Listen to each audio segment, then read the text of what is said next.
we bring you Violent Shore, a play for radio by Ian Cullen. Violent Shore. Hurry it up, you lot. Get that cod end over the side. The fish will swim to England and give themselves up if you go on knitting with the nets. Get knitted yourself. I heard that, Carter. It'll cost you a jar when we get into port. I've forgotten what a jar looks like. One sniff of the tap room and I'll be in happy land. Save a bit of cash then, won't you? Maybe this trip will give your missus a sniff of the housekeeping. That's it, mate. And you've finished making funnies. We're waiting on you and the skipper. Ready, Skip? Let go the troll! Mind the warp!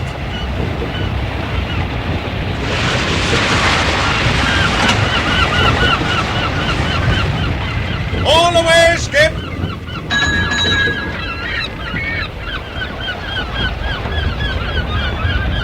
Who we got in the fish hole? Young Fenner and Blackie Master. Right, get this fish bound clear double quick. Fenner, Masters, bags out, fish coming down. Not before time. It's freezing down here. Crack some ice, work a sweat up. Funny.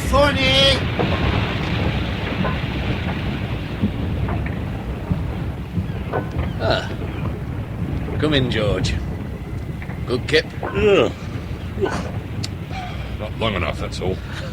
Never is. You take over the wheel, George. Right, Skip, Huh? home base on the radio. Mr. Benson for you. Damn. Another few drags and the hold will be full. Give the old man my love. I don't think.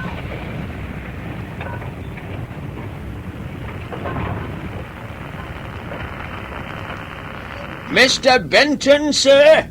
Ferreton here. Over. No need to shout, Ferreton. Over. Oh, sorry, sir. What's the score? How soon can you leave? You're the boss. A few more hauls would make for a good catch, though. Over. Scrub it, Ferreton. I want you to leave today for the usual place. Over. Will do, sir. I'll radio our estimated time of arrival from the Menches. Goodbye and good luck, Ferreton. Out. Yeah, the man Sparks. Make the call to Sheffield. Right away, Skip. Trawler Kestrel to Sheffield. Kestrel 2 to Sheffield. Are you receiving? Come in, please.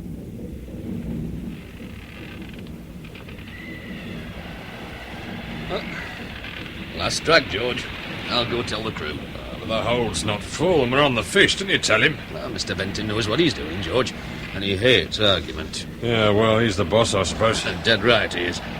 Now, watch the lads perk up when I tell them.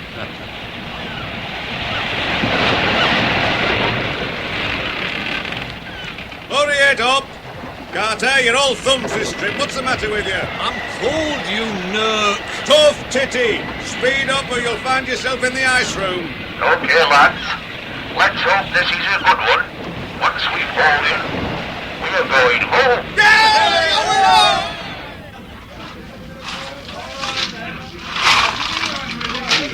What's up then, Blackie? Skipper must have told them they're going home. Well, that's daft.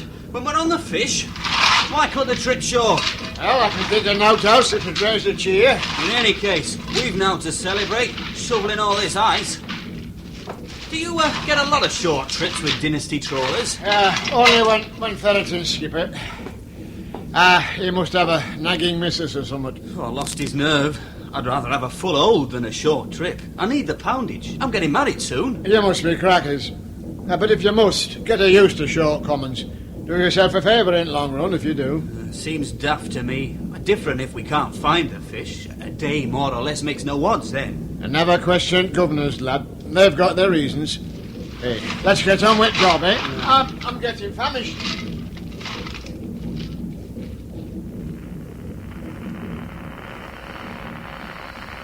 Come in, Sheffield, please, if you are receiving. Sheffield receiving you now, Kestrel 2. Go ahead, please. Over. Put me through to our agent, will you? Quick as you like, old man. Immediately. One moment, please. Hello? Kestrel 2? Johan? Speaking. Sorry to have got you out of bed. That's okay.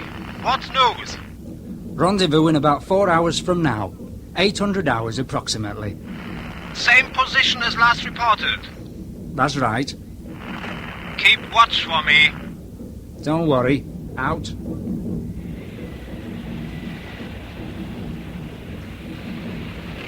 We'll inform Stornoway as late as possible, George. Well, it goes against the grain to abandon the fishing. I agree, George. But we've orders, and Benton has a schedule. All set, Skip. Johan will rendezvous at around 800. Right. George, tell the bosun I want all hands below at breakfast, half an hour before that. And make sure he understands. All hands, bar thee and me. Don't worry, Skip, we'll do. And see that Cookie's out of his bunk and brewed up. OK, will do.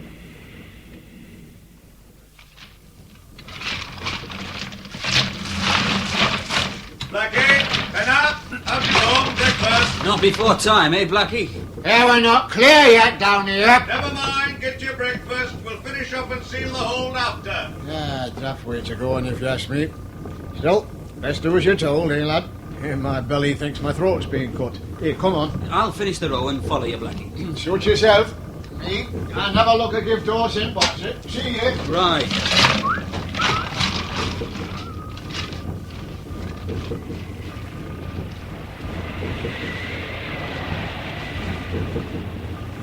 Any time now, George. Are the hands all in the mess? Bosun says so. All below decks, anyway. I'll check the radar. Might spot Johan if he's close enough. Stand by for the line. He's coming, Skip. Good. Give him the all clear, and then go on deck. See you there.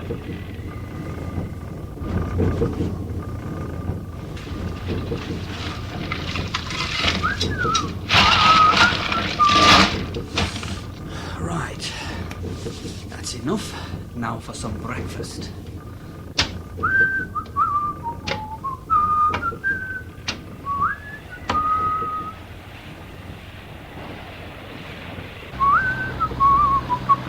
What's going on? Deck's clear, Skip. It better be, George. Grab the line, George. Everything okay, Johan? Yeah, no trouble. How many boxes this time? 2 as usual. Ready? When you like, Johan. Coming. Now. Got it. Yeah, Skip. Number 2, coming. Now. Okay, Johan. Both are safe. Off you go. Where's the cash, Mr. Farrington? Double next trip. That's what the man said. Okay. My people will not be happy. However, cast off the line, please. Thank you. Goodbye.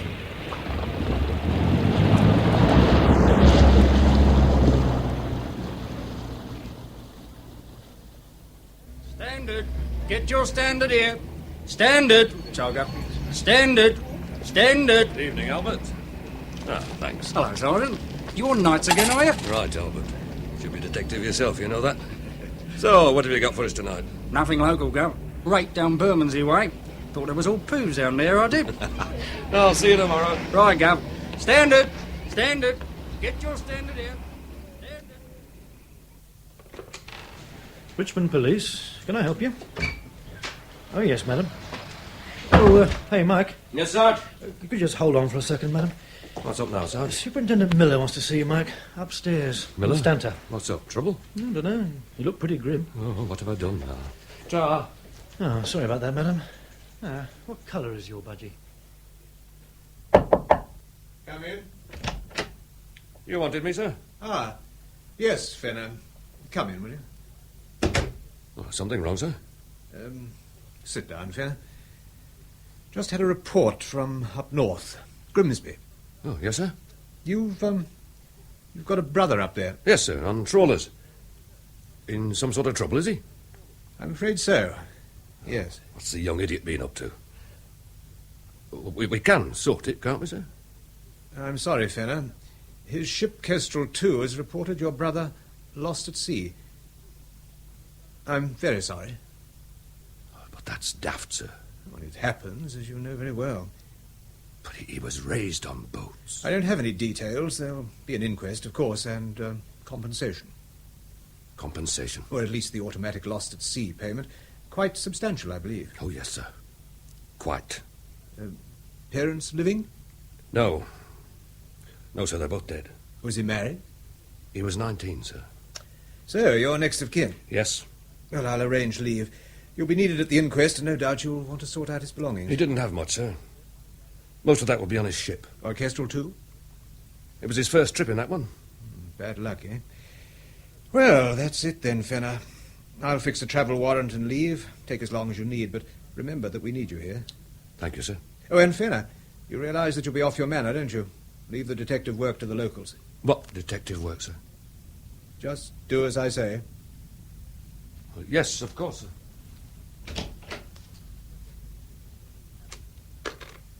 Get me Superintendent Abbott in Grimsby? Yes, I'll hold.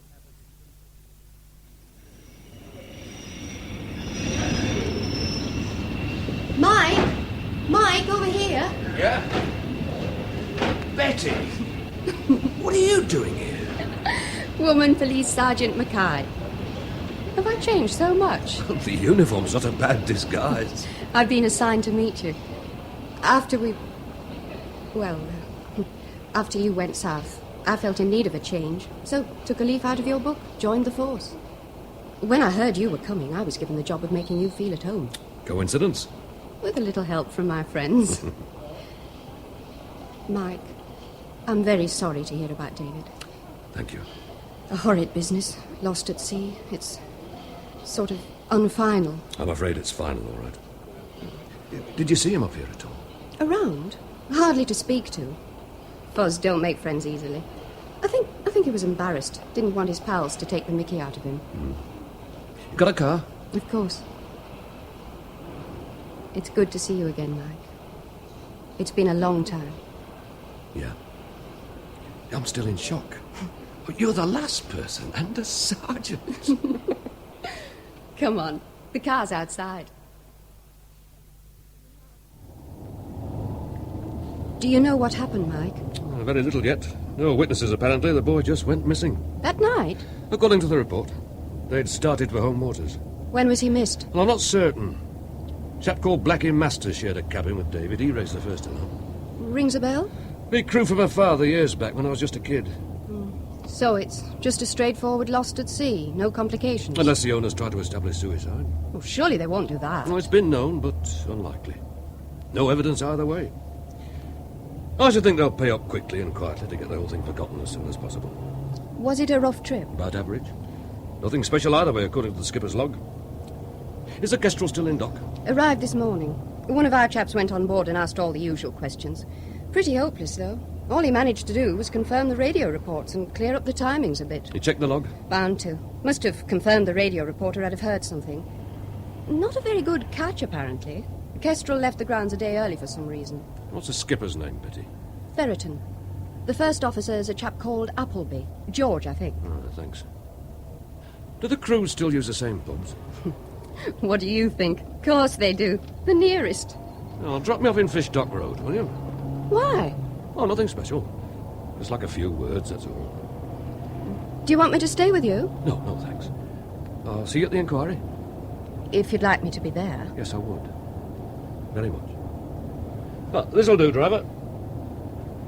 Mike, anything I can do, a drink, a chat, a shoulder to cry on, you know where to find me. I'll remember, Betty. Thanks. We've a lot to catch up on. Oh, thanks for the lift, Sergeant.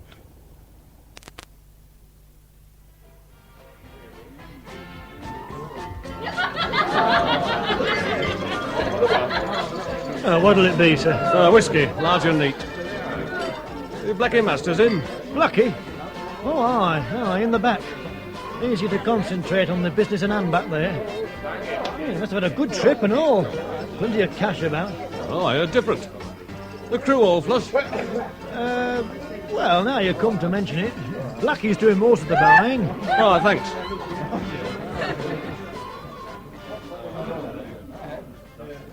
Hello, Blackie. Remember me? Who are you? Mike Fenner. I was knee high last time I saw you. Yeah, but... Well, I'm damned. Hey, sit down, son. What you having? Whiskey. Hey, 2 more whiskies, Harry. Not too small. Coming! Hey, you're about young David, are you? He was talking about you night you went over, poor kid. Saying what, Blackie? Well, about you being a copper now, up in smoke. Why? Why what? Why was he talking about me? Well, no reason, just talk. Oh, I'd forgotten, forgotten he even ever had a brother. That's what happens when you go away south, you get forgotten. 72 pence, Blackie. Ah, here you are, Harry. Here, have one yourself. Oh, I'll give it a miss this shout if you don't mind. Oh, suit yourself. A good trip, was it? Ah, no, rotten. Well, not bad, I suppose. My trouble is I'm never satisfied. Well, it can't have been that bad. That's quite a roll of money you've got there. Yeah, well, I'm third hand now, Poundage on catch mounts up. So long as you get the fish, right? Sure. Everyone knows that. I mean, basics no good to man nor beast. Is Skipper Ferreton in here? Over there in corner. Who's that with him? George Appleby, the mate. They're thick as thieves. I think I'll have a word. It was an accident, Fenner. Lost at sea, nothing else. I never said it wasn't an accident, Blackie. Where will you be when you leave here? Why? In case I want to see you again. Oh, I'll be around. Oh, thanks for the drink. Mike, Hello, Betty. the super wants to see you. Who? Superintendent Abbott. Seems I was supposed to take you straight back. Oh, what does he want? Perhaps he wants to pick your brains. We don't get many London detectives up this way. It would have been a courtesy, if nothing else, Fenner, had you reported straight to me. Sorry, sir. I've had your Superintendent Miller on the line. Seems to think you might get yourself into trouble up here. Well, I can't think why, sir. No doubt he knows your capabilities. You're here for the inquiry. That's tomorrow. And then you're to go straight back. I have permission to stay as long as I consider necessary, sir. Why should it be necessary for you to stay beyond the inquiry, Fenner? No reason, sir. I'd just like to ask around a bit, find out what happened out there. Are you telling me you suspect that your brother's death was not an accident? Not really, sir. I'd just like to make sure. Well, then I'm sorry. I've enough problems as it is without you muddying the waters. You're too involved anyway, Fenner. Any questions that need asking will be asked by the local men. We don't need your assistance. Will they, sir? I mean, will the questions be asked? If anything at the inquiry suggests that further investigation is warranted, yes. The inquiry is a formality, sir. You know that. Are you implying that the witnesses will lie? No, sir. Suggesting the possibility. Once again, have you any reason to make this suggestion? My brother was a good seaman, sir. Took after our father. So are most of the men who sail. Do you know how many are reported lost at sea each year? Sir. Yes. Well, then I suggest you accept your loss and keep your unfounded suspicions to yourself. Otherwise, you'll find yourself in serious trouble. Is that clear? So my brother becomes a statistic. That sounds dangerously like impertinence, Fenner. It's not meant to, sir. Will you be having the inquiry covered? Sir? As you seem determined to make it an issue, I'll be there myself. According to the evidence we've heard this morning from Skipper Ferreton, Mr. Appleby, and others from the crew of Kestrel 2, Who's the girl? the missing man, David Fenner, Don't know. deckhand on that ship, was She's lost pretty. at sea during the night watch And upset. while unaccompanied. Catch us as we go out, will you? With Abbott watching me? Well, you'll be in trouble for being here at all, I expect. Might as well compound the felony. Or a deliberate act of self-destruction. It is my decision to record an open verdict on the incident. And I'm instructed to pass on the condolences of Mr. Alan T. Benton, chairman of Dynasty Trawlers Limited, to the friends and relatives of the missing man. This hearing is closed. Oh, don't lose the girl. I'll see you later. Right.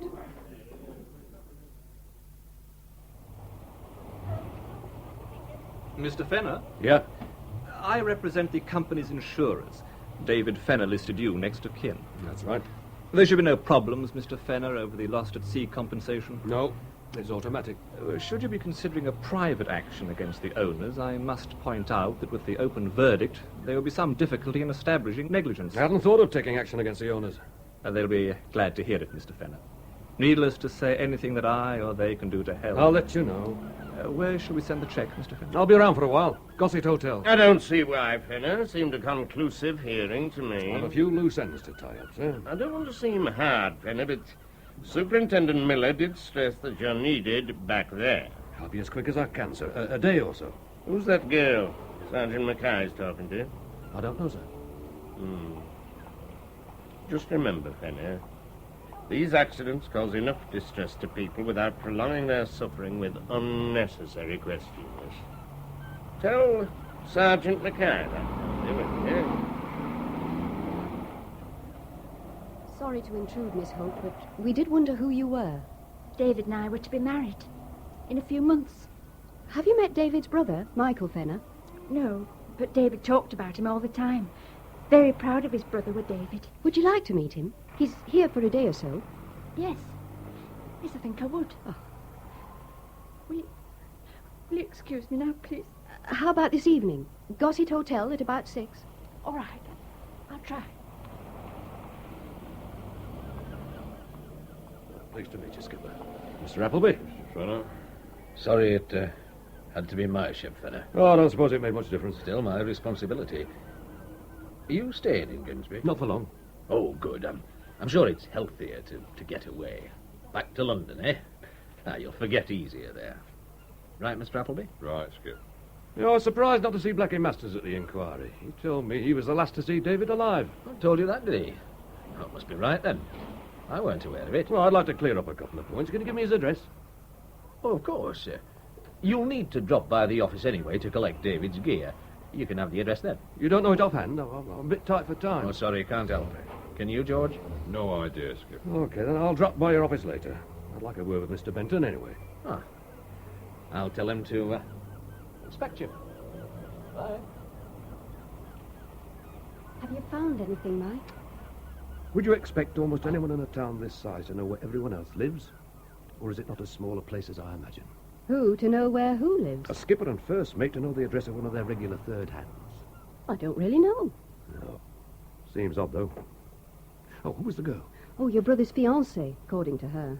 Seemed pretty cut up. She's meeting us tonight. Good. Now, do me a favour, will you, Betty? Hmm? Ask round the fish key. I want to know what sort of catches Kestrel 2's been landing recently, plus anything you can pick up about Featherstone and the rest of the crew. You'll get me shot, you know that. Got any contact with the transport police? Sergeant Johns is okay. He retires in about 2 months. Well, chat him up on the QT. Mm-hmm. Tell him I want to know anything out of the ordinary, especially if Kestrel's involved. Can do. Of course I can, and will. Where will you be? Trying to locate Blackie. Then with Mr. Alan T. Benton. Ooh, mixing with the knobs, eh? Better not tread on his toes, Mike. He wields a big stick in these parts. Oh, just thanking him for his condolences, that's all. See you tonight.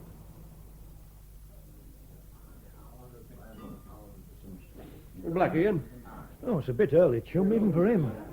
Mind you, this shore leave is not wasting much drinking time. Oh, hard at it, is he? Never seen him like it. And he's a drinker at the best of times. Oh, losing his pals upset him, I reckon. He said much about it, has he? Well, not really. It's funny in a way. It's as though he'd like to talk about it, but won't. You know what I mean? When the whiskey gets him, he starts sort of dropping hints and that. Oh, what sort of hints? Nothing definite. Last night, though, he were bragging about his money. Great wad he had still. Said he were on to something big. But clammed up when I asked him what it were. Do you know where Blackie lives? I'm not sure exactly. Up Marston way. Well, if he comes in, tell him I'm looking for him, will you? I'm staying at the Gossett. Sure. And he's looking for Blackie Masters, Mr. Benton. Wanted to know where he lives. Did you tell him? Of course not, sir. But when he comes here, I'll have to. Can Masters be trusted? He's been paid plenty. Honestly, Mr. Benton, I had no choice. You didn't pay young Fenner. Not in cash. One over the side is possible. I mean, it happens, but 2 on one trip, and it's a big thing. You know that, Mr. Benton. One's too many by the look of things, Featherton. What are we going to do? How soon can Kestrel get underway? Well, she's not due out till tomorrow night. Answer the question. A couple of hours, if we can find the crew. Not much for the shore gang to do after the last trip. Right. I'll see to the crew, except Blackie. You and Appleby find him and get him aboard. Make sure he's not seen. Keep him out of sight until you hear from me. Have you got that? Until we've Hear what, Mr. Benton? Either it's safe for him to come back, or it's not. No, I can't lose another man, not next time out. No one will know he sailed with Kestrel, unless you get careless. If he needs to be got rid of, I'll put the word about that you sailed without him. With luck, the police will think he's taken off to London or somewhere and start looking for him. If it comes to that, it means they're worried about young Fenner. Well, invent some story of a quarrel between Blackie and Fenner and say you discovered it on this last trip. So, Masters disappears for good, and there'll be no more questions about young Fenner. That's brilliant. Obvious. I just hope it's not too obvious. Will there be any merchandise on this trip? I'll arrange it if I can. I'll speak to Johan tonight and radio instructions out to you. If there is a parcel ready, it's the last one for the time being. Oh, will you tell Johan that? We owe him for the last consignment already. No. You tell him. Huh? In the nicest and cleanest way. If ever we resume the operation, a new contact will be safer anyway. If we don't, I want no potential blackmailers. Not even Icelandic. Right, Mr. Benton. And this time, bring back the fish. A full hold looks less suspicious and keeps the crew happy. There's been some grumbling at the quayside, I'm told. Who'll give me 30? 25. Press on. 24. 23. Sergeant Johns. 22. Hello, Sergeant. Hello, Sergeant, yourself. You're a stranger down here, aren't you? I know you hate us civvies working on your patch. You knew that was true, Sergeant Mackay, and I deny it. There's no reason why you can't drop by occasionally for a chat and a cuppa. Too busy. Should have joined the transport police like you did and settled for an easy life watching the ships go by. Oh, don't you believe it. Well, what brings you here today, Sergeant, and in uniform? To see you, of course. In an official capacity? Not exactly. Thought I'd not heard of any flap on. Better come into my shelter and I'll put kettle on.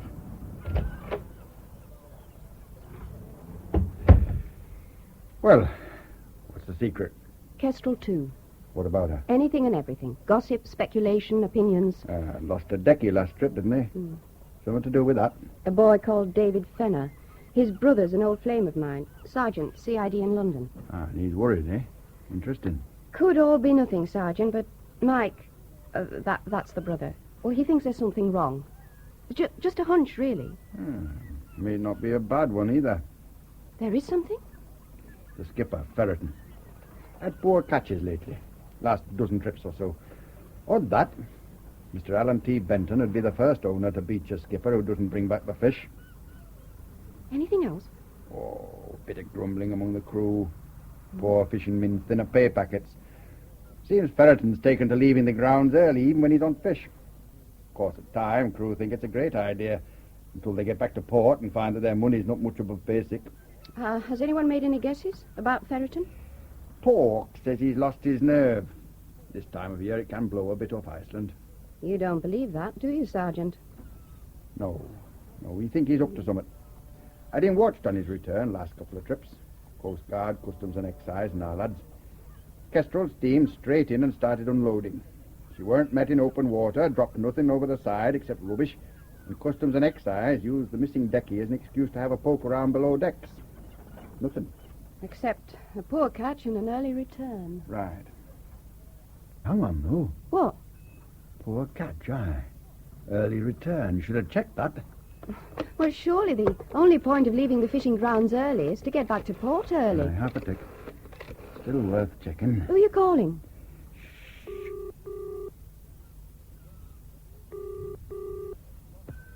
Dynasty Trawlers. John's here, Transport Police. Oh, yes, Sergeant.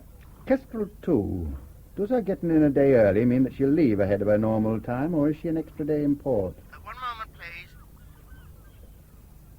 I don't understand the question, Sergeant. Kestrel 2 arrived yesterday morning as scheduled on the board. She sails tomorrow night after the usual 3 days. Sorry, I forget I asked. I was off duty when she docked. Should know by now not to listen to pub chatter. Thanks. Thank you, Sergeant. Funny, that. I heard. Kestrel 2 left the grounds a day early and docked here on schedule. So somewhere she lost a day. There was nothing in her log to suggest they had trouble. Can we find out any more? We're going to have a damn good try. Where can I contact you? I'm seeing Mike at 6 at the Gossett Hotel. Where's he now, do you know? Probably at the Dynasty Shipping Office, collecting his brother's belongings. Right. I'll get on the radio and find out what's what. See you later. I've been trying to locate Blackie Masters, Mr. Benton. What he does with his shore time is none of my business, Mr. Fenner. Are you satisfied with the amount of fish Skipper Ferreton's been landing in recent months?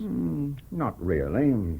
But you've not beached him. Well, everyone can have a bad patch. He'll pull through his. Why kick a good skipper? Well, he's lucky to have such an understanding employer. Do you also pay cruise poundage on uncaught fish? I'm not that understanding. Blackie was pretty flush last night. Not with my money, he wasn't. Well, could Ferreton be working some racket or fiddle without your knowing? Certainly, but unlikely. What did you have in mind? Well, I'm not in a position to say yet, Mr. Benton. Not until I've located Blackie Masters. Well, they'll give you his address downstairs. They did that an hour ago, and I've been out there. Masters was collected by cab a short time before I arrived. By cab?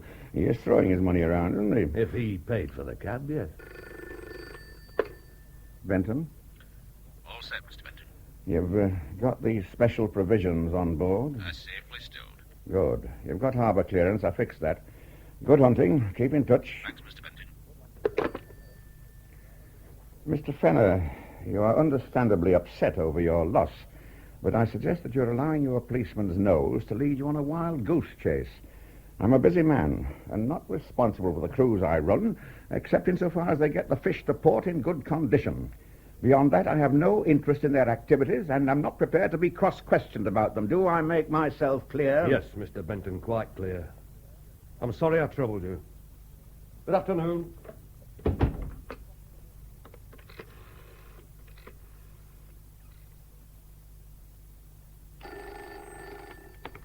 Abbott. Superintendent Benton here. Hmm? Your chap Fenner. Not my chap, Mr. Benton, but what about him? He's making a damned nuisance of himself. Still asking questions, is he? Your chap or not, I want him stopped. He could give Dynasty a bad name and stir up trouble for no sensible purpose. I'm sorry you've been annoyed, Mr. Benton, but I'm sure Fenner has his reasons. Be a damned sight sorrier if you don't put a stop to it, Abbott. I'm not without influence in this town. You've not got enough to make threats, sir. I've noted your complaint, and it will be dealt with in the usual manner. Goodbye. Put me through to Superintendent Miller, CID, Richmond, London. Crew will want to know why their shore time's been cut, Skip. I'd like to know myself. You talk too much, Blackie. Oh, I've not said a word, honest. Not to a soul. And we've cut shore time to make sure you don't. Young Fenner's brother, the one you talked to first night in, he's looking for you, Blackie. We had to make sure he didn't find you. Well, he might still be there in 3 weeks' time when we get back, Mr. Appleby. Don't worry about a thing, Blackie. Do your work and keep your mouth shut. Fenner will be sorted. The crew are on bonus. Now, one way and another, your little snoop round on the last trip with young Fenner has cost us a packet, Blackie. Make sure you're worth it. Look, Mr. Appleby, I'll not say nothing. It's none of my business. I don't want any money. I don't want out to do it, all right? Too late, Blackie. You're in it all the way up. Get below with the rest of the men. Right, Skip. And stop worrying. We're well covered. Do you believe that, Skip? No choice, George. We've got to trust Mr. Benton, same as he has to trust us. Difference is, he's got more to lose. You've a lot to lose, Fenner. Just a couple of days, sir. Tomorrow, Fenner, I want you in London. But there's something going on up here, sir. The dock police agree. When you get back, you can make out a report and we'll forward it through the usual channels for Superintendent Abbott to deal with. You're off your patch, Fenner, and out of line. 2 more days, sir, please. My office, 10 o'clock tomorrow morning without fail. Is that clear? Understood, sir. Goodbye, Fenner. Evening, Miss Mackay. Don't often see you in Gossett. You here on business? I'm out of uniform, Charlie. Much prettier you look, if I may say so, miss. Any time, Charlie. What'll it be, miss? Manager's compliments. Oh, gin and tonic. Thanks. Mr. Fenner in yet? Well, reception will know. They said not. Meeting him, are you? Oh, not until 6. Here you are, miss. Oh, thank you, Charlie. Thank you, miss. Just beer for me, Charlie. What's going on, Mr. Johns? A convention? You'll ruin my trade, you know. Oh, got a guilty conscience, Charlie? No, but most of my customers have. Must be up to some racket or they couldn't afford these prices. There you are, Goof. Compliments of the manager. Oh, a bribe, Charlie. Just sit in a corner out of sight and I'll keep 'em coming. Oh. Okay. Nice to be popular, isn't it, Sergeant Mackay? Please, not Sergeant. You'll get me a bad reputation. We'll be very careful, Charlie. When Mr. Fenner arrives, or a Miss Hope, tell them which corner you've hidden us in, will you? Come on, Mr. Johns, before you're recognised. Any news? Enough to rouse my curiosity. Should we wait till your friend gets here?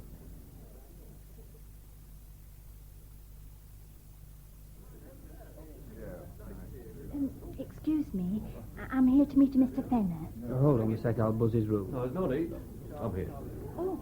Oh, Miss Hope. I'm Mike Fenner. Thank you for coming. Shall we go through to the bar? Yes. Yes, of course. What's wrong? Nothing. It's just that you're so like David. To look at, I mean. I wasn't prepared for that. Oh, it's not unusual in brothers, Miss Hope. Will you come over here? Oh, I'm sorry I'm late, Sergeant Johns. Oh, no bother. Hello, Betty. Oh, this is Miss Hope, Sergeant. First name's all Mr., Mike. We've got Charlie at the bar, frightened to death. Oh, fair enough. Right, what'll it be? Scotch for me, just ice. Miss Hope? Pineapple. And the same again for Betty and, Albert. And Albert. Coming up in 2 ticks. Well, it's quite a party we've got, Miss Hope. I'm sorry about this morning at the inquiry. I would have introduced myself, but I'd no idea that David had a girlfriend. There wasn't a lot that you did know about David, was there, Mr. Fenner? How do you mean? You'd hardly call yourself the world's best writer of letters, would you? David worshipped you. Did you know that? Lived for news from you. Oh, he understood. He didn't mind when I was too busy to write. You mean he let you think he didn't mind? He refused to write to you about us, wanted to tell you in person. We waited for months for word of your next visit, and we just decided to make the journey to London because he couldn't wait any longer. You'd planned a holiday in London? We were looking forward to it. After his next trip. He was all right then. Before Kestrel sailed, he's not worried about anything. Just your reaction to me. He'd changed ships for a better job. He was very ambitious, you know. Wanted to be a skipper. He went to Mr. Benton because he thought promotion would come quicker with dynasty trawlers. Did he have any debts? Not that I know of. And he'd have told me. He was very happy, Mr. Fenner. Looking forward so much to seeing you again. What about you, Albert? Find anything that looks phony? Not sure. After I'd had a chat with young Betty here, I made a few calls. Any special reason? Kestrel, too, left fishing grounds a day early, so logically she should have reached home a day early, too. Unless she had engine trouble or some other hold-up. But there was nothing in her log to suggest any sort of trouble. Do you see, Mike? So, she lost a whole day somewhere. I know where she lost it, not why. Where will do? Stornoway. Where's that exactly? Outer Hebrides, Isle of Lewis. On Kestrel's route from the fishing grounds? No, quite a detour, in fact. At least 20 hours steaming. So they wouldn't put in there for repairs? No. The excuse was medical attention for the first mate, Appleby. Is that likely? Possible, but not usual, unless it was very serious. Even then they can radio for a doctor to join ship at sea much quicker. Did Appleby have any medical attention after landing here? Nothing more than medicinal brandy, so far as we know. I'll check. Why else would Kestrel put into Stornoway, Albert? I'd be guessing. Then guess. Contraband. Smuggling, you mean? But why Stornoway? It's very small. Only one of our transport chaps on duty there. Small population, so less gossip. Landing strip for moving the stuff further along pipeline. It's been known before. Do you think it's likely? It's possible, that's all I care about. You mean you think David discovered something on board Kestrel? Smuggling or something? We're just speculating, Miss Hope. Don't upset yourself. Then you think someone pushed David over the side? Oh, that's horrible. I don't think anything yet, Miss Hope. I'm simply checking up, that's all. Can we find out what Kestrel did in Stornoway? Only one way to do that for certain. Fly out there. If you can afford it. Cost about 50 quid, private charter. I take it this inquiry is not official. Can you fix a plane? Tonight? Oh, aye, easy. Plenty of airstrips round here. Right. Now, what time is it? 6:30. I can be there and back for the midnight train to London. Do that, will you, Albert? Sure. Immediate takeoff. Fast as I can get to the airfield. Betty, take care of Miss Hope for me, will you? I'm coming with you. If the super hears about this trip, I'll be on a fizzer for sure. There's no need for you to lose your stride. This is the first bit of excitement I've had for months. I'm coming. I'll be all right, really. And 2 heads are better than one. There's no time to pack. Pack what? Okay. We'll be back by closing time. Oh, we're ready for takeoff in 20 minutes. No, straight there and back, so far as I know. Cash before takeoff. Okay. Well? All set. I'll drive you out there. Goodbye, then. I'll see you again, Mr. Fenner, I hope. And if there is anything funny about David, please find it. I will, Miss Hope. I promise. Benton here. Mr. Benton, it's Charlie here, from the Gossip. Well? They've all been in here, Mr. Benton, like a ruddy convention. And young Fenner's girlfriend. What were they doing? I couldn't hear everything, but Albert Johns made a call from the bar phone. Chartered a plane. To go where, Charlie? Stornoway. And back. Don't know why, Mr. Benton. All right, Charlie, thanks. I've done what you asked me, Mr. Benton. You'll get your money. I want direct radio link with Kestrel 2, person to person, Skipper Fenton. Call me back. Damn, Fenner.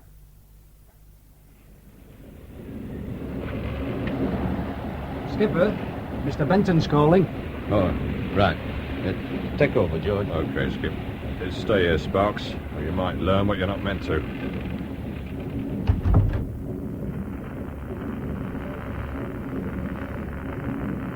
Hello?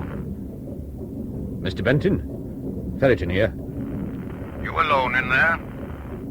Right. And the door shut. What's up, sir? Fenner flew out for Stornoway this evening. That's bad, sir.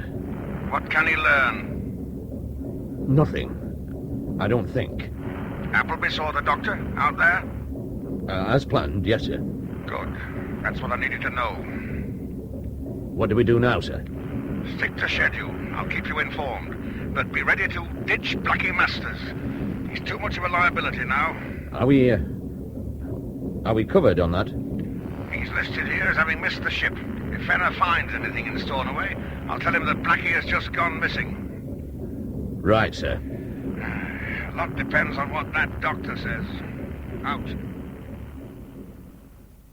Was there anything wrong with Appleby, Dr. Campbell? He was complaining of stomach pain.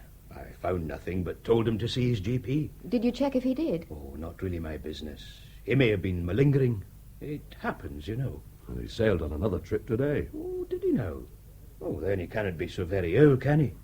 There was no mention in the ship's log of an unscheduled call on Stornoway. Oh, well, rules are there to be broken, are they not? How do you mean? Well, if the skipper logged an extra 18 hours steaming for an unconfirmed sick call, he'd be on the carpet with the owner. Yes, I can see that. On the other hand, if the owner thought that Appleby was a health risk, Appleby would find himself beached, and the skipper needing a new first hand. Or if they're old mates, there's two good reasons for forgetting to log the landing here. Yep. Makes sense, all right. A lot depends on whether Appleby saw his own doctor. Can I use your telephone, Doctor? Oh, help yourself. Don't get a lot of visitors at this time of year. Oh, thanks. Will you join me in a wee spot of warmth, Miss Mackay, eh?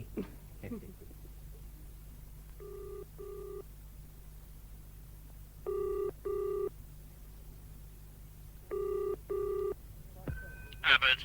Mike Fenner here, sir. Where the hell are you now, Fenner? Stornoway. You've got a nerve, Fenner. I need a bit of help, sir. I'm catching the midnight train back to London. I won't have time to check for myself.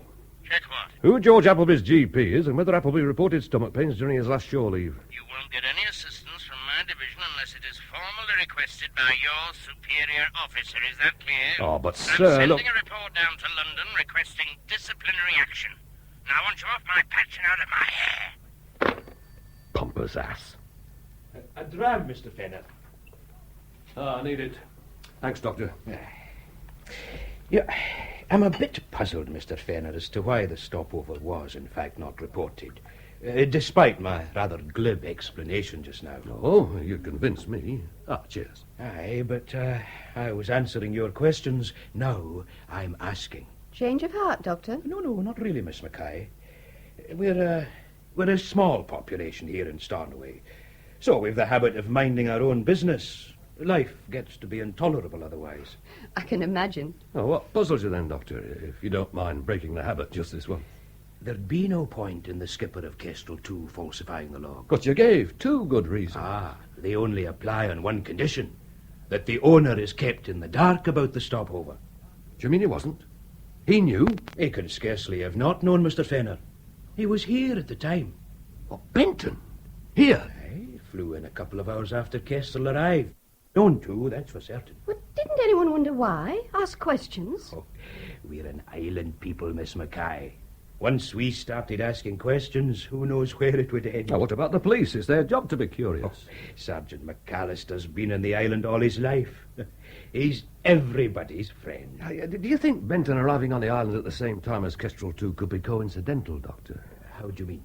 Well, could he have any other reason for visiting Stornoway? Lassie, do you mean? Aye, or business? Business? No. No, not if it was above board, that is. And, a lassie? Oh, I doubt it. Like I say, we don't gossip on the island, but somehow I think I'd have had word. Oh, thanks for your help, Doctor. Now what? I've a train to catch.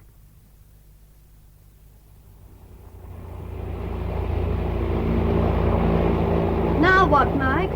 Benton? None of my business. Oh, pull the other one. Okay, Sergeant. A few questions here and then back to London. Abbott's not interested. I'll see if my super will do something. Officially. Even as Mr. Benton's representative, I don't really think I should answer any questions at this time of night, Mr. Fenner. Not without Mr. Benton's knowledge. I'm just here to check the ship's in. Well, if Mr. Benton has nothing to hide, why should he object to a few questions? He's a very busy man. That's why I don't want to take up any of his time. Well, the same if I do the wrong thing. I can get the information the hard way with a warrant, or probably by asking round the pubs. All I want to do is to save time and unpleasantness.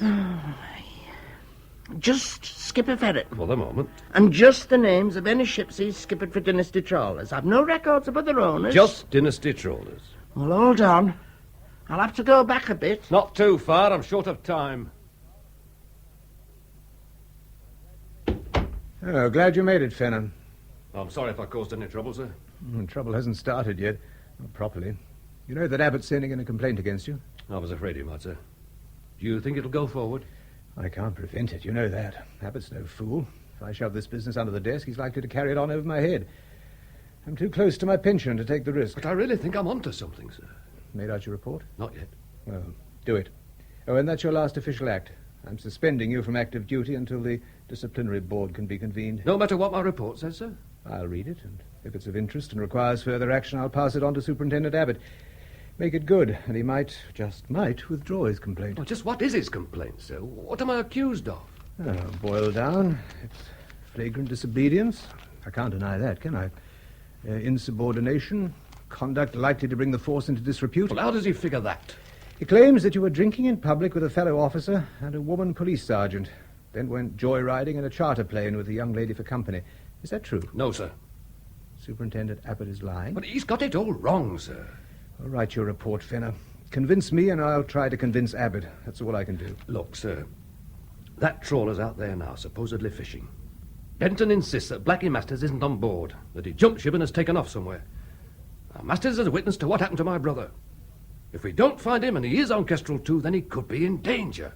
Have you any proof that Kestrel 2, with or without the connivance of Alan T. Benton, is engaged in criminal activity? No proof, sir, no, but strong circumstantial evidence. Which evidence will appear in your report? Well, naturally, sir.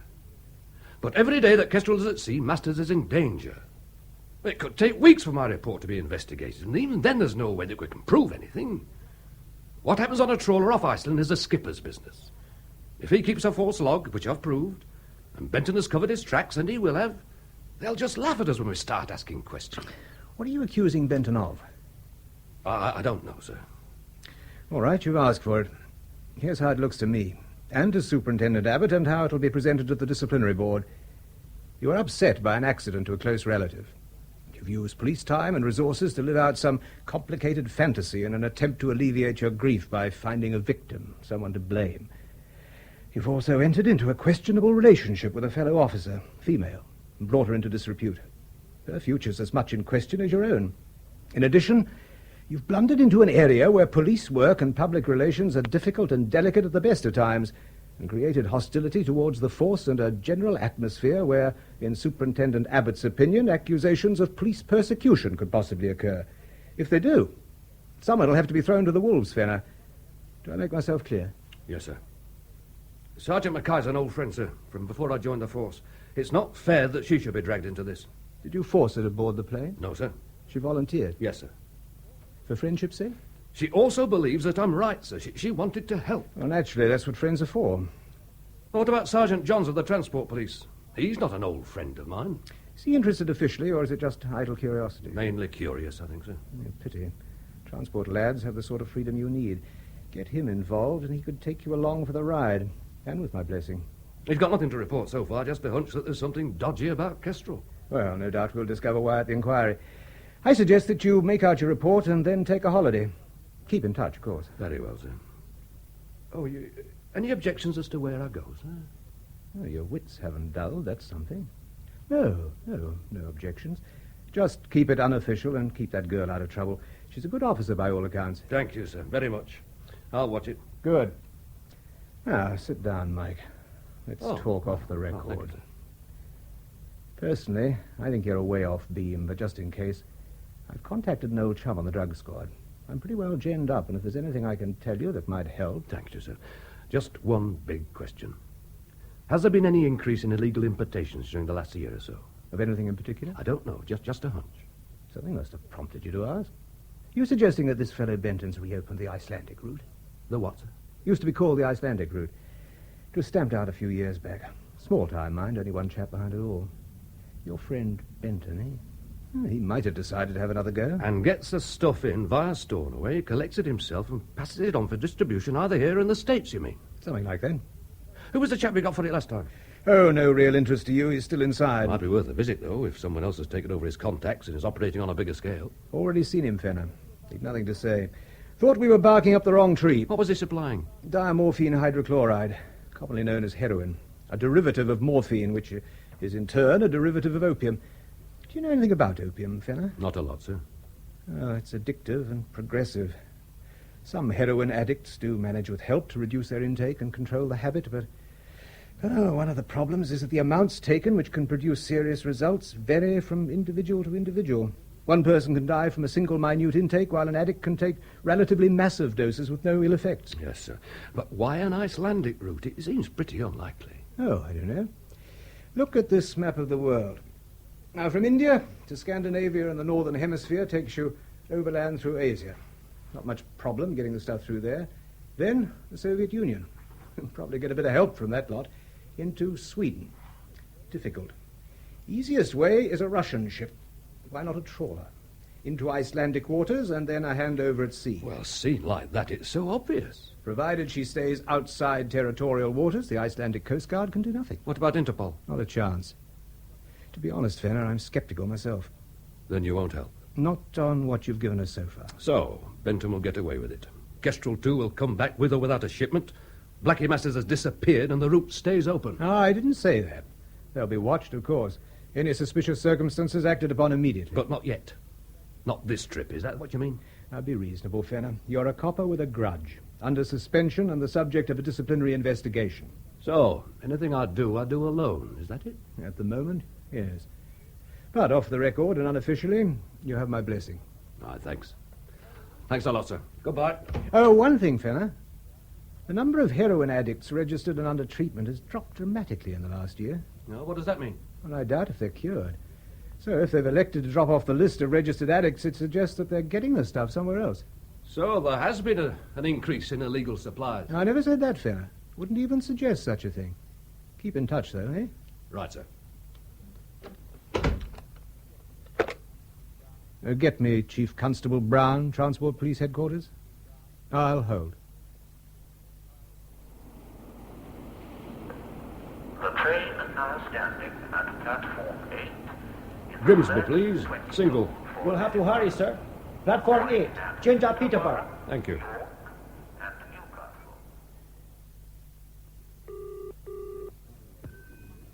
Benton here. Charlie, Mr. Benton. From Gossett. Well, what have we got this time? He's back. In the bar with that woman policeman. Fenner, do you mean? That's right, Mr. Benton. Over in the corner of the bar and talking 19 to a dozen. Oh, thanks, Charlie. I'll attend to it. Bye. Bye, Mr. Benton. So you think Benton's smuggling heroin? I'm not sure, Betty. It seems possible that someone is, and using Kestrel too. And David found out? That's what I'm afraid of. He shared a cabin with Blackie Masters. It'd be natural for Blackie to be in the boy's confidence. And you think Masters shot David to the skipper, and then Ferreton lost David over the side? Oh, but it's horrible, Mike. Why else was Masters so flush after a lousy trip? Is all this in your report? No, not yet. But surely it's all all speculation. Well, the brass think I'm inventing already. If I report it, they'll sit on it until after the inquiry into my conduct. And by then it'll be too late. The pipeline, assuming there is one, will be closed. Masters disposed of, and we'll never get the truth. Then what will you do, Mike? I need to get aboard Kestrel too. Oh, that's not possible. Or we wait here. In which case any contraband will be routed through Stornoway as usual and the ship clean when it docks. Which won't help Blackie Masters if you're right. Or I can wait at Stornoway. If Benton turns up, have him stopped and searched at the airfield before he takes off again. If he was clean, you may as well commit suicide. If I do nothing, I'm dead anyway as far as the force is concerned. What about the Icelandic Coast Guard? Well, supposing we contacted them and they didn't want to know. I know it's unlikely, but I can't take the risk. Any chance of Abbott cooperating if I talk to him? Not in this world. You're public enemy number one as far as he's concerned. You know he's got me on a fizzer. Yes, I heard. I'm sorry. Oh, don't be. I put my own reputation at risk by insisting on making that No, trip. I should have thought of the implication. Don't worry. My virtue, despite their nasty little official minds, was never at risk. Was it, Mike? Was and is. I'm glad it was you met me at the station, Betty. In that case, Mike, to hell with their fizzer. It's likely you'll be out of a job if you go on with this. We'd make a good team. The Offshore Detective Agency. Any work undertaken. Oh, we'll see. One problem at a time, eh? Am I interrupting? Oh, Miss Hope. Oh, well, sit down, please. Thank you. A drink, Miss Hope? No, thanks. I just saw you and thought I'd say hello. There's something you ought to know about David. Oh? Are you still trying to find out what happened out there? I mean, exactly what happened. Something like that. I wish you wouldn't. Well, why do you say that, Miss Hope? I prefer not to say. I think you should. I've a right to know. What right? You disappeared out of David's life when he was just a kid. He worshipped you. Did you know that? And what did he get in return? 6 lousy Christmas cards and a birthday postal order. He understood. Oh, yes, he understood. Big Brother could do no wrong. Every year he hoped you'd come, but you never had time. Until now. You can find time for him once he's dead. Time to poke around making everybody miserable. Don't you want to know the truth, Miss Hope? I know the truth. What? Do you want her to know? It's not pleasant. Shall I go, Mike? Of course not. What truth, Anne? David, your neglected little brother, was an addict. Oh, no. Mainline. Registered. The lot. How long? Since he was 15. He ran away from home once, did you know that? Went to London to find his brother. Before he ever came to Grimsby or knew me. I wasn't told. He never got further than Piccadilly. He was nearly 2 months away and nobody knew what happened. When he came back, he was already experimenting, he called it. In 2 years, he was on the hard stuff. I persuaded him to register and he seemed to be in control. But every now and again, he'd relapse. Twice it happened at sea.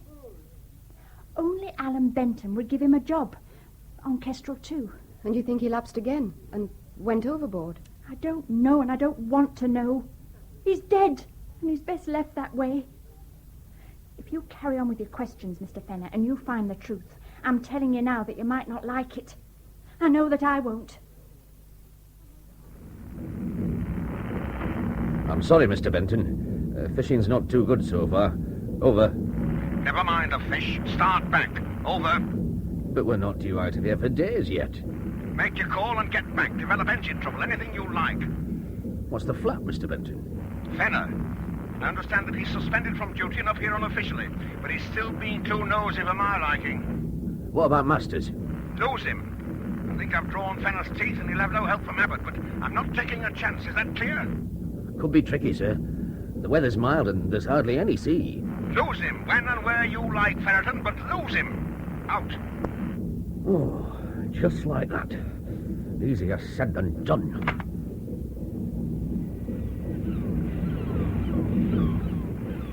Sparks, you skip? Make the call. We're pulling out. This is the last drag. Already? Just do it, Sparks. Suits me, Skip.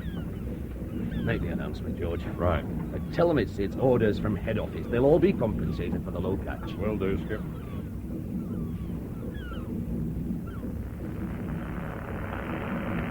Trawler Kestrel 2 to Shaft Yard. Trawler Kestrel 2 to Shaft Yard. Are you receiving?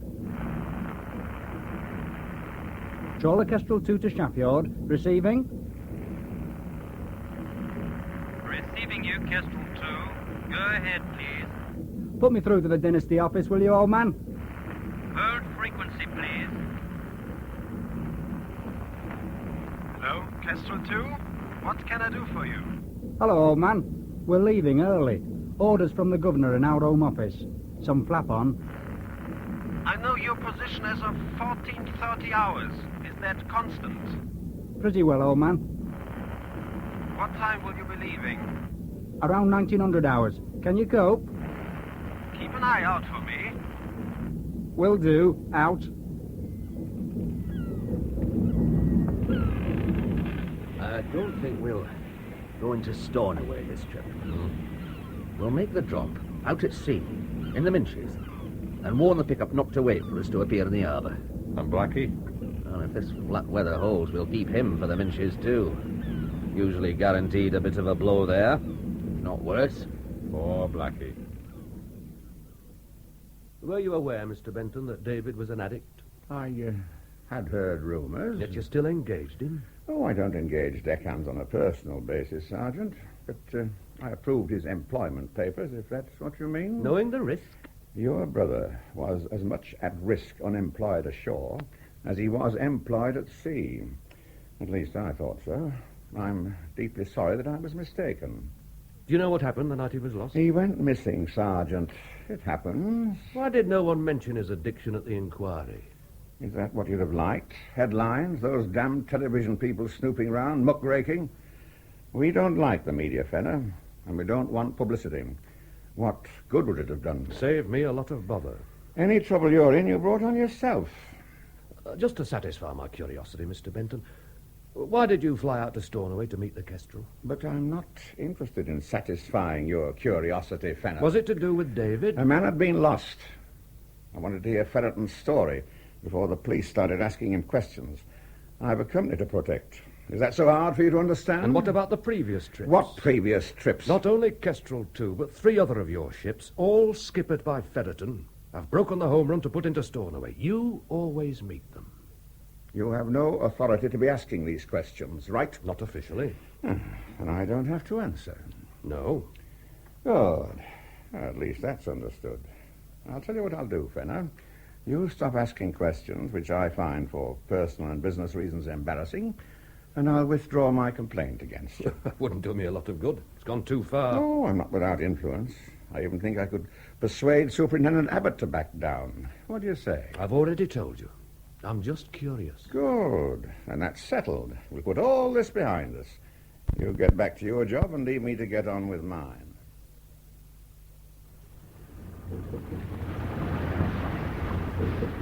Can you hear the boat? Yeah, over there. Crew all below? Yep, and this time I've counted. Good. Show a light, then. You know what to do, George. Don't worry, you won't know a thing.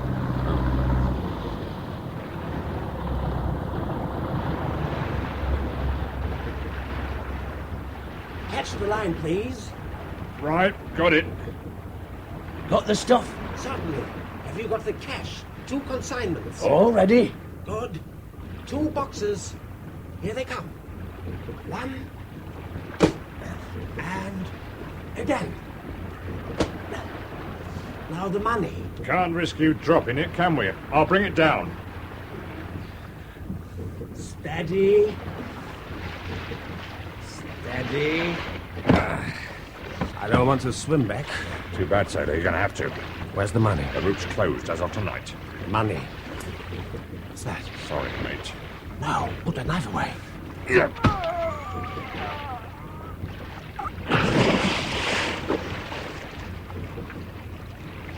Clean as a whistle. Right.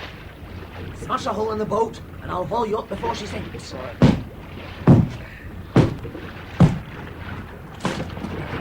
Right, coming up, Skip. Young David, an addict. I'm surprised. Not as surprised as we were, Sergeant Johns, I can tell you. So your young fella's going back to face music, eh? I suppose so. Pity. I was hoping to have him along. Along where? Somebody somewhere has seen Mike's report. It's been passed over to Transport Division for investigation. Oh, but that's the last thing we want now, for it all to come out. Yeah, for a lot of reasons, Mike's report makes sense. If young David were an addict... If? You don't believe it? I didn't say that. It's easy enough to check. The girl did say you were registered. Yes, I'm sure she did. Well, there can't be that many in the area. Check register and then we'll know where we are. Well, why should she lie? I don't say that she has lied. Just that nothing's a fact until it's been checked out. She might have thought the boy was registered. If he were on drugs, he could have told her anything. Why didn't I think of checking? Because you're not 60, with 35 years on force behind you. You still take people on trust. In any case, the investigation goes on. Is that right? Why? Right or wrong, the finger points at Kestrel. It has to be checked. So, what happens? We wait to see if Kestrel changes course. Mm-hmm. If she heads straight for home, we'll search, but probably not find anything. On the other hand, if she deviates, makes for Stornoway or any other port, we'll be informed. Then what? There's an old dodge used to be worked in all the ports. Before coming into harbour, contraband, not just drugs, anything, is dropped over the side attached to a marker buoy. Mm-hmm. Once the ship's docked and cleared by customs, a small boat can be rowed out to the buoy and stuff brought ashore. As easy as that? Used to be. Now, of course, in larger ports it's too risky. Patrol boats and our lot ashore make it tricky. But a little place like Stornoway... With one friendly sergeant who loves everybody. Exactly. The ship drops the goodies, whatever they are, and heads into harbour. As soon as it's dark, out with the boat. And someone flies in from the mainland, collects, and takes off again. Private plane, private airfield, no one to ask questions. It's so simple. Mike could have stumbled onto something big. Oh, wait till I tell him. Well, if he wants to see the job through, unofficially, of course, he's welcome, but keep it quiet. What happens? We coordinate with Customs and Excise and the Coast Guard. Kestrel's being tracked by radio and shadowed by a Coast Guard launch. If she heads for Stornoway, we board her. Hopefully before they can dump anything over the side. Especially Blackie Masters. If Blackie's aboard, I don't fancy his chances. Well, Blackie, you're in trouble. What have I done, Skip? The door are after you. They'll be waiting. But why me? Seems that copper from London wasn't happy with some of your answers. If they get you, it could be years inside. If I go down, it won't be alone. Aye. Don't worry. You'll be looked after. But, we've got to get you off this ship. How? The rest of the crew know you're aboard, but no one else does. Not for certain. Tell the lads you're in trouble, and that I've agreed to give you a hand. We'll head for Stornoway, and in the Minches, put you over the side in a light raft. You can reach the mainland easy enough, and then disappear. Understood? But the rest of the lads will have to know. We can't have them thinking you've gone the same way as young Fenner did. What about money? Oh, you'll have enough. In a few months, it'll all have blown over. We'll keep in touch. Right. Well, I'll tell lads. And, thanks, Skip.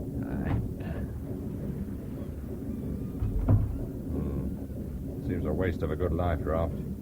If you're quick enough, the raft won't need to touch the water. If we put the pickup boy too far out, how will the boat find it? That'll have to be a job for Sparks. Tell him I want a transmitter on the buoy with a homing signal. We'll fix the frequency with Benton. I hope it works. That stuff's worth a small fortune.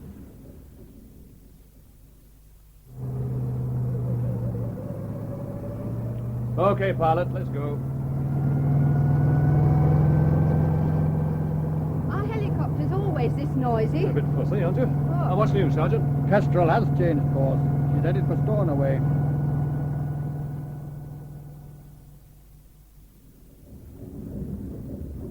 We've set the transmitter. It's good for about 15 miles. Is that enough, Skip? Ample. Is the stuff all packed, George? Ready and waiting. Right. Clear the men below and bring it up here. Don't forget the weights. And better get the raft ready. We don't want Blackie worrying too soon. Okay, Skip. At least the water's flat and there's no moon. Did you call Ben? He'll arrive at Stornoway in time to collect, assuming the boat finds the boy without any problems. It had better, Sparks. Let's get out on deck. Hope this damned raft stays afloat. Oh, it's guaranteed, Blackie. If it sinks, Dynasty trawlers get their money back. What equipment will I have? Oh, the usual. Sea anchors, bailer, repair kit in case you get a puncture. Distress flares, torch, fishing gear, non-thirst scrub for 12 men, fresh water for 12, tin openers, seasickness tablets, and first aid kit. You know, you'll be safer in this than you are on Kestrel. And better fed. And when I get to shore, a burnt lot. That right? Right. We don't want the Coast Guard checking the serial number. Bit awkward if they trace the raft back to us. All set, George? Yeah, Blackie's ready to leave. Hey, what's that noise? What? Listen. It's a motor launch. There, look. See the lights? Coast Guard, it's got to be. Oh, what the hell do they want? Quick, get the boy over the side. Coming straight at us. It must have had us on radar. They got raft over that side. They might not spot it. George, get up to the bridge. Signal full speed ahead. It might not be us they're after. Right. If it is us, we'll dump the heroin without the boy. If they don't find that, we're in the clear. Except for Blackie. Yeah, what do you mean? I'll keep stum. Can't take that risk, Blackie. Pray they go past. Off you go, George. Too late. The bloody searchlight. Oh.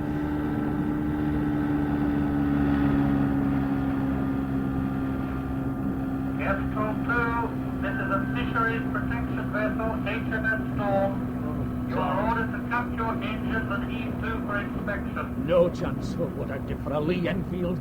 Can't we lose that light, George? We have reason to suspect that you have contraband aboard. Damn. Please cut your engines and stand by for our officers to board you. Get the snapper with a side skip.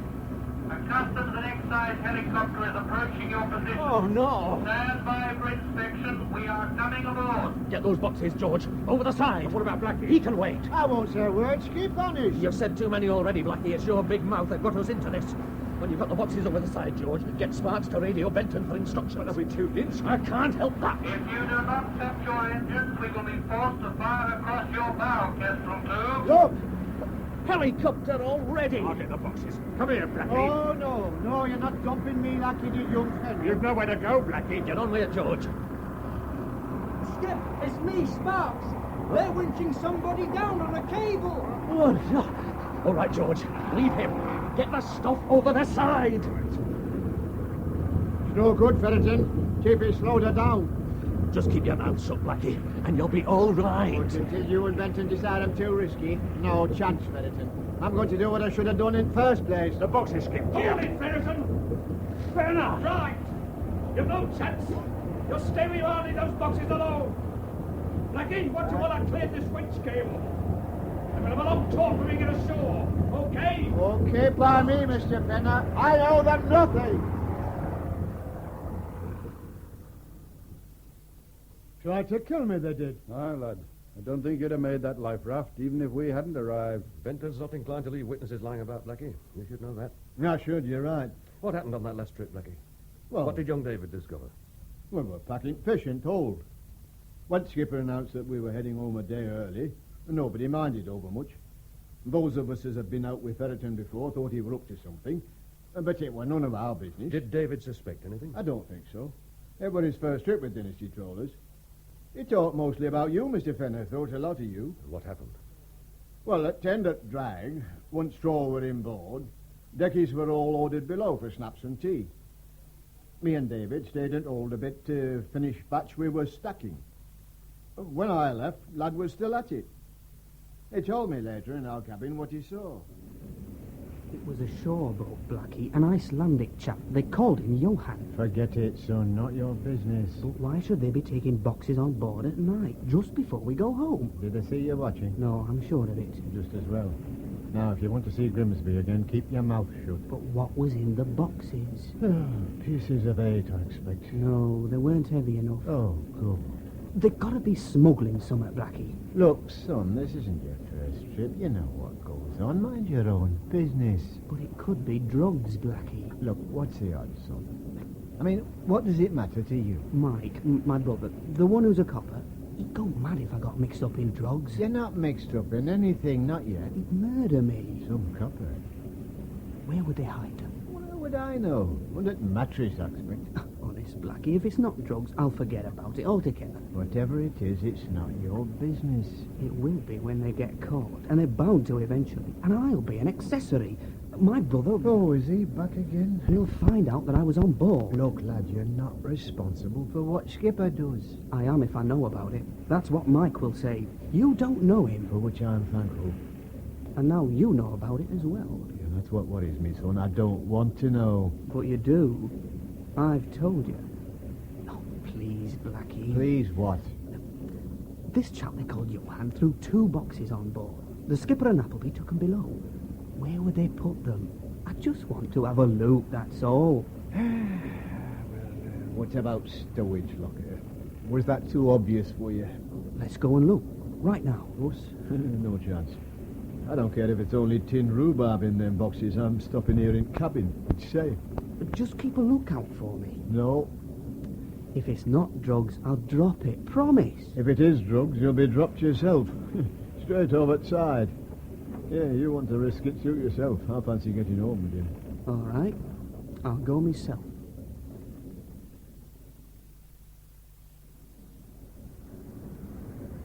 Hold the light up, Blackie.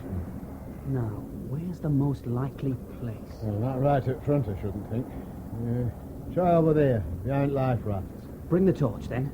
Yeah, I'm only here as lookout, remember? You can't leave me now. Come on.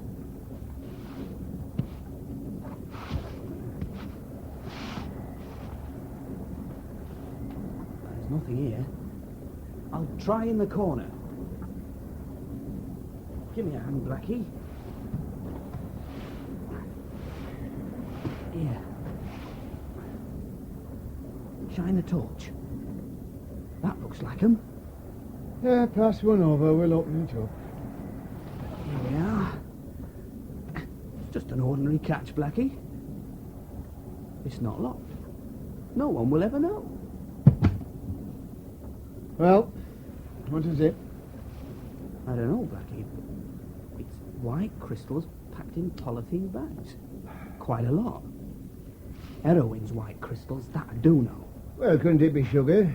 I mean, private stuff nowadays, a few pounds might be worth trouble. Don't be daft, Blackie. So, what do we do now, mastermind? Can you use the radio? The radio? What for heaven's sake? To call the Coast Guard. What, here off Iceland? Well, that's where this stuff came from. Now they can have it back. Well, you're balmy, son. They'll impound ship. That's all right. The company will fly us home. If you think that, you're as green as your cabbage looking. Anyway, the radio shack's next to the skipper's cabin. He's bound to hear you. I'll have to risk that. Look, why not wait till we're back home?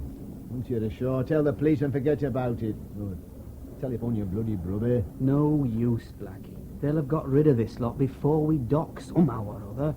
It'll be my word against the skippers and Appleby. Now listen, son. If you're caught in that radio shack, what do you think will happen, eh? We've 70 hours rough steaming ahead of us.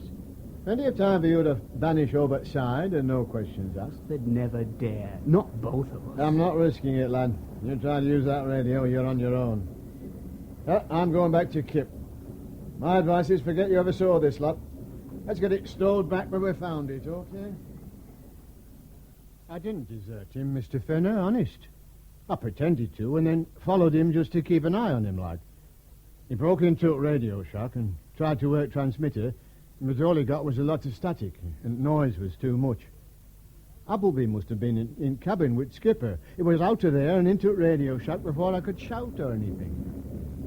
What the hell do you think you're doing, lad? I'm waiting, and it better be good. It's no use, Mr. Appleby. I've found the stuff. What stuff? In the stowage locker. I said what stuff? Heroin. About 50,000 quid's worth, I should think. So what do you want, son? A cat? I wouldn't touch your filthy money. I'm calling the Coast Guard to have this ship arrested and searched. Hello? Hello, Shaffion. Are you hearing me? I'm sorry you said that, son. Hey. You've done for him, Mr. Appleby. Don't move, Blackie. Answer one question. Are you with us and Rich? Or with young Fenner and dead? I'd no choice, Mr. Fenner, honest. Well, they'd have done me same as young David. So you threw the body over the side and carried on as normal, eh, Masters? Well, at first I were going to report them as soon as we got into port, but Well, they gave me a lot of money and said what Benton would do to me if I said out. Well, I didn't know what to do. And whatever I did, I couldn't help the boy. He were gone. So, Benton is the governor, is he? So far as I know, yeah. Well, he's taken care of, Mike. He left Ireland as soon as we docked Kestrel and flew back to the mainland. He either trusts Ferreton and Appleby and others to take their medicine and keep quiet, or he's planning to clear out. Whichever, you'll not get far. And Anne Hope lied about David being an addict. I wonder why. What can I do for you, Miss Mackay? Sergeant Mackay. I'm here officially, Miss Hope. Oh? What have I done? Who told you to say that David Fenner was a registered addict? I don't know what you mean. We've checked. It was a stupid lie, Miss Hope. He's on neither the local nor the national register. He's never run away and probably never went near London in his life. Well, Miss Hope. Or would you prefer to talk at the police station to Mike Fenner? Oh, no. No, please, I don't want that. Why did you lie?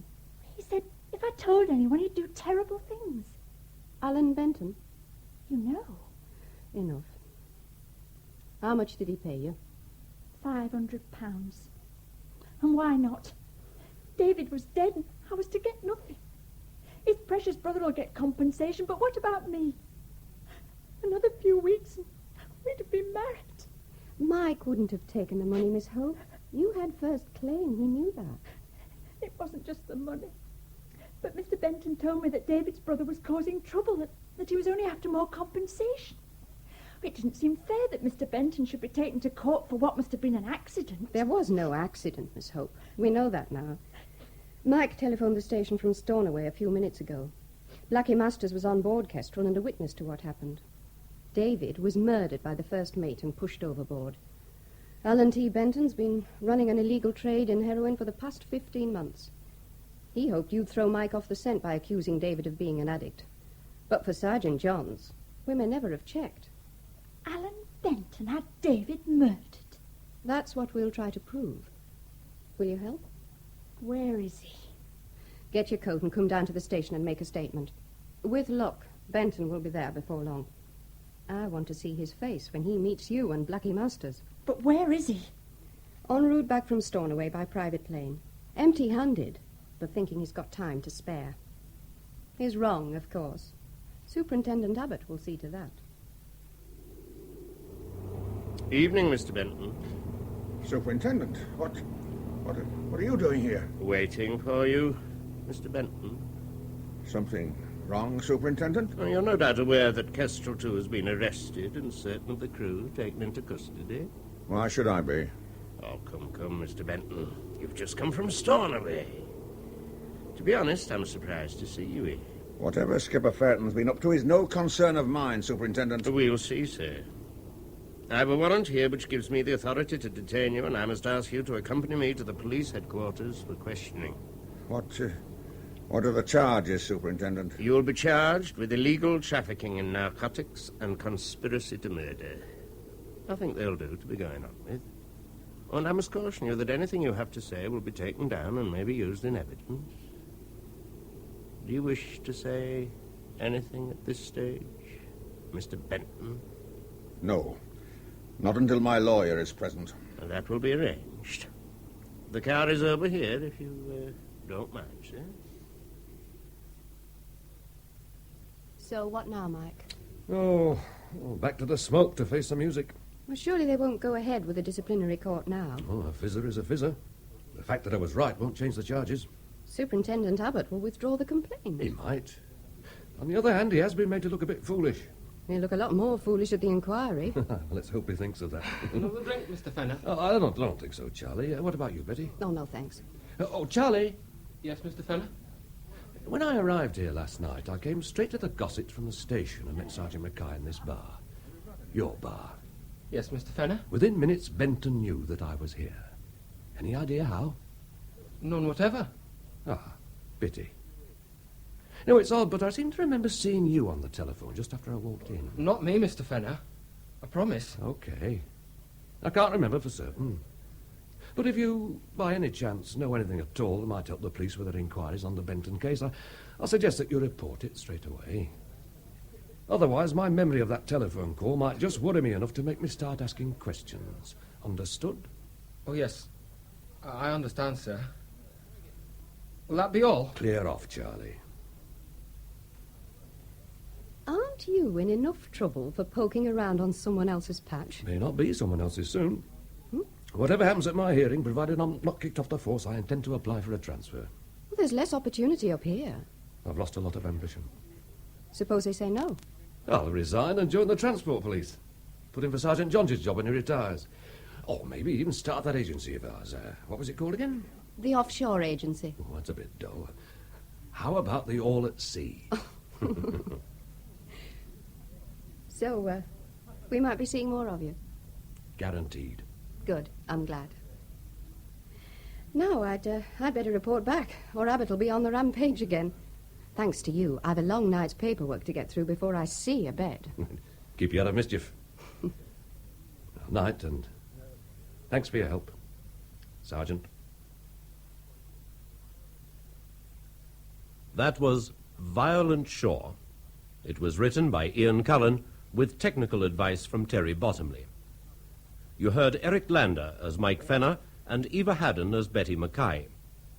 Blackie Masters was played by Malcolm Hayes, Alan T. Benton by Hector Ross, Skipper Ferreton by Michael Deacon, George Appleby by Clifford Norgate, Anne Hope by Helen Fraser, Superintendent Miller, Alan Rowe, Superintendent Abbott, Peter Woodthorpe, Sergeant Johns, Garrett Green, and David Fenner, Albert Welling. Dr. Campbell was played by Robert Trotter, Bosun, Michael Shannon, Sparks, Roger Gartland, Johann, Wolf Kahler, Harry, Nigel Lambert, Charlie, Anthony Smee, the insurance agent, Michael St. John, the Board of Trade representative, Peter Whitman, and the Icelandic radio operator, Trader Faulkner. Other parts by members of the cast. Violent Shore was produced by Christopher Venning.